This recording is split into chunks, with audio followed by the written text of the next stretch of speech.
We got a loaded show to start off your Wednesday morning. Up first, we're talking a little bit about Isaiah Likely and his brand new injury update that might affect his status, will affect his status for Sunday's game. And then on the back half of today's show, make sure you guys stick around because the Baltimore Ravens released their depth chart for Week 1 yesterday, and there are a couple of surprising things that we've got to talk about. Before we get into it, got to shed some light on the Week 1 sub battle. Here is how it sits right now. Look, I hate the Bills, I hate Josh Allen, and I hate losing. Okay, we're down 7 subscribers to the Bills breakdown. I'm not going to go deep into this, but if you guys want to help me out, hit that subscribe button and join us right here on the Ravens Rundown for free daily coverage. Right now is the perfect time to do so. Help us take down the Bills breakdown.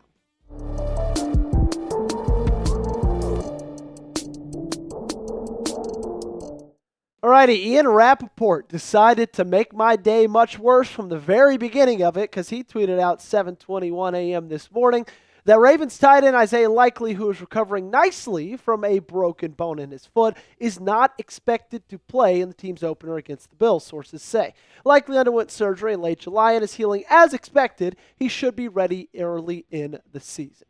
Now, there's two things I take from this. Number one, it should not be a surprise. Okay, this is something I think we all expected once he had to get carted off. We were just happy it wasn't anything too egregious. It wasn't anything too detrimental to his health that would keep him out much longer than maybe 1 week or two. But also, I think it's nice to hear in that tweet that he's recovering nicely. I think we all kind of need that little bit of reassurance for a guy who we're expected to have a really big year this next season. And it is a bummer that he's going to be out against this Bills game, especially when you look at the first 4 weeks of the season, and you're going to want to need everybody you can because you play a lot of really good teams. Of course, you play the Bills, Lions, and Chiefs all within the first 4 weeks of the season. That's 3 teams that won 13 or more games last season, okay? Now, because he's not going to play against the Bills, I doubt that they would rush him back against the Browns. I would expect him back week 3 against the Lions. Now, I am still confident in the weapons that this team has at the end of the day. I love Isaiah Likely. I think he's going to have a phenomenal year. But if he's not playing, we got Mark Andrews, right? And Mark Andrews is going to play anyway. Now he's just going to play a little bit of a bigger part. You also still have Zay Flowers, Rashod Bateman. You still got DeAndre Hopkins, Derrick Henry, Lamar Jackson, what he does with his legs, Justice Hill, Devontez Walker. You still have a ton of weapons. I'm not really worried at all about this team's offensive production with Likely off the field. I'm just hopeful he's going to be able to be back by week 3, maybe hopefully even week 4 at the latest. It's your call, okay? If you want Likely back soon, I need you to do me a favor. Hit that thumbs up button, like today's video. Don't jinx it, okay? I'm a superstitious guy. If you want him back in the lineup as quickly as you can, make sure to hit that thumbs up button. Some depth chart takeaways, because this is also what you guys clicked on today's video for. My first of the surprising depth chart takeaways is Tylan Wallace is listed over Devontez Walker when you look at the 3 deep, okay? It reads as follows. Zay Flowers and Rashod Bateman are your wide receiver ones. And then you get to the 2 deep where you find DeAndre Hopkins and Tylan Wallace. Now, I know a lot of times this team plays 3 wide receivers, so we're thinking it's going to be Zay, Rashod, and DeAndre. But for the purposes of this depth chart, the 2 deep has DeAndre and Tylan. Then you look at the 3 deep, and that's where you find Devontez Walker and LaJohntay Wester. I'm not going to lie to you guys. This was a little bit surprising to me because I thought that Devontez Walker has done enough over the last couple of months to be a wide receiver 2 on this roster. And I get it. Look, I hear what you're saying, and I get their sentiment behind it. They paid Tylan Wallace in this offseason. They signed him to a big contract in free agency. Extended him, I should say, with a big contract in free agency. So that probably takes a little bit of precedent in the depth chart over a guy who's just going into year 2. But at the same time, this was my sentiment, this was my feelings, Devontez Walker has been absolutely balling over the last couple of months. And you heard it in training camp. You were excited about it in practice, but it's one thing to do it in practice and then also do it in a preseason game, which, of course, we saw against the Dallas Cowboys. That was and will be known as Devontez Walker's coming out party.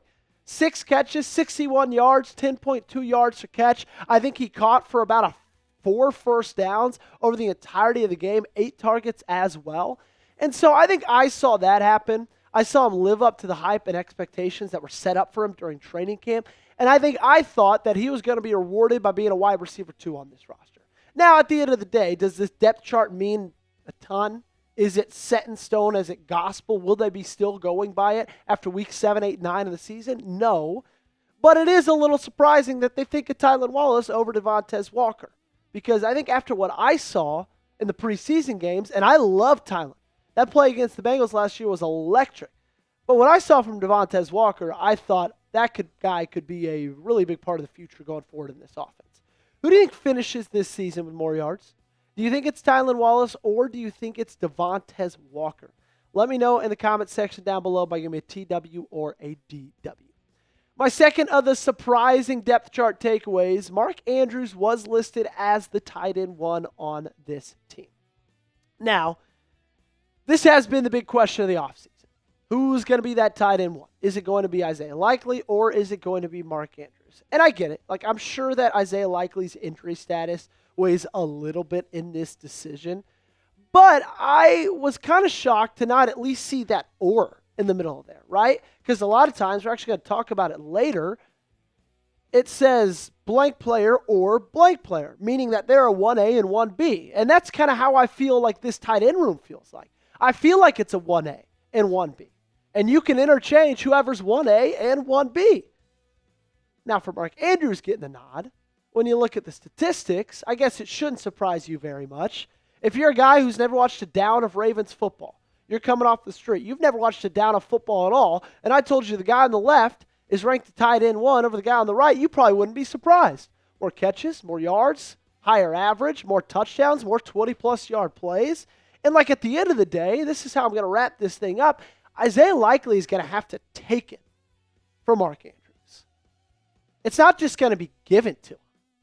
Because he came out last year swinging with that game against the Chiefs and didn't really do that again throughout the entirety of the season. Well, Mark Andrews started slow, but he finished phenomenally outside of that playoff loss against the Bills.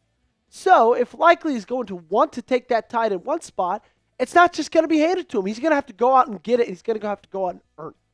The also funny wrinkle in this whole situation as well is they're both in contract years. Both Isaiah Likely and Mark Andrews will be free agents at the end of this season. And we've discussed this a lot over the last couple of months. I've got a feeling only one of them is going to get signed at a contract extension. I don't know who that's going to be yet. I think my gut reaction tells me it's probably Mark Andrews over Isaiah Likely.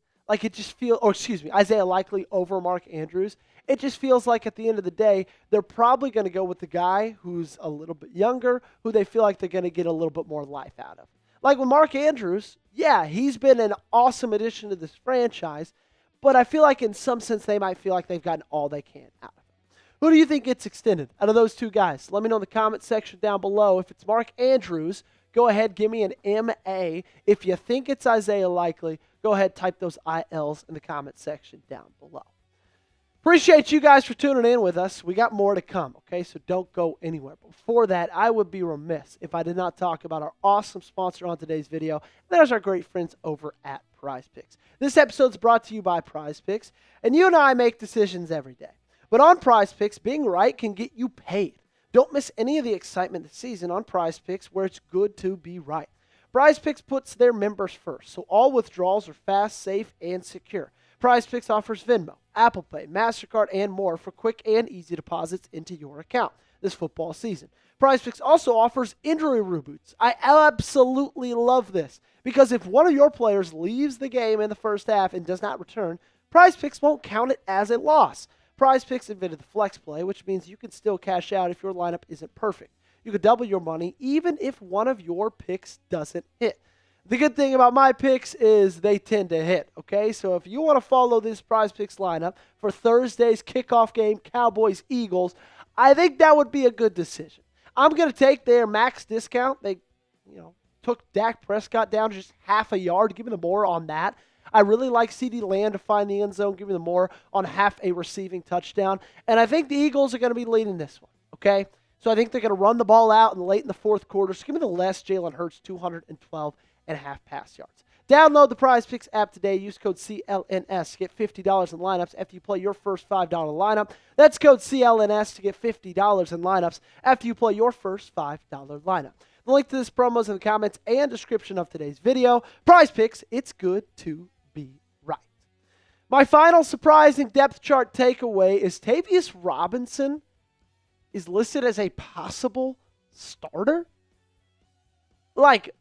I absolutely love it because I really like Tavius Robinson. And I thought he was improving over the offseason, especially from everything we've heard out of training camp and the preseason as well. But I didn't think he was improving to the spot of being listed as a possible starter. The depth chart reads as follows. We already kind of discussed this, how it looks like. I thought it might look like in the tight end room. It looks like that in the edge rushers. It says Odafe Oweh or Tavius Robinson.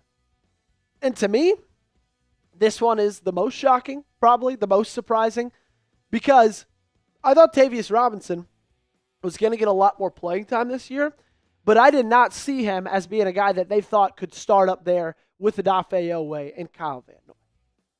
But I'm glad they do, because if you think back to the playoff game, that loss against Buffalo, in my opinion, he was the best guy on that front four. And it's really cool because he's making an impression not just on the coaching staff, but on the younger guys as well.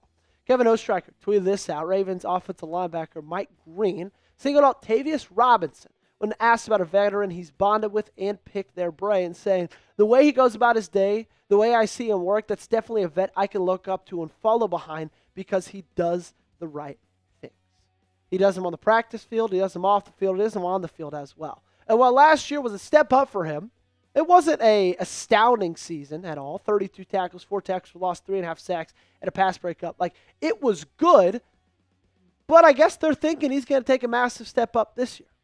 And I know we talked about it already, but I think that Tavius Robinson was one of my biggest shining stars of that loss against Buffalo.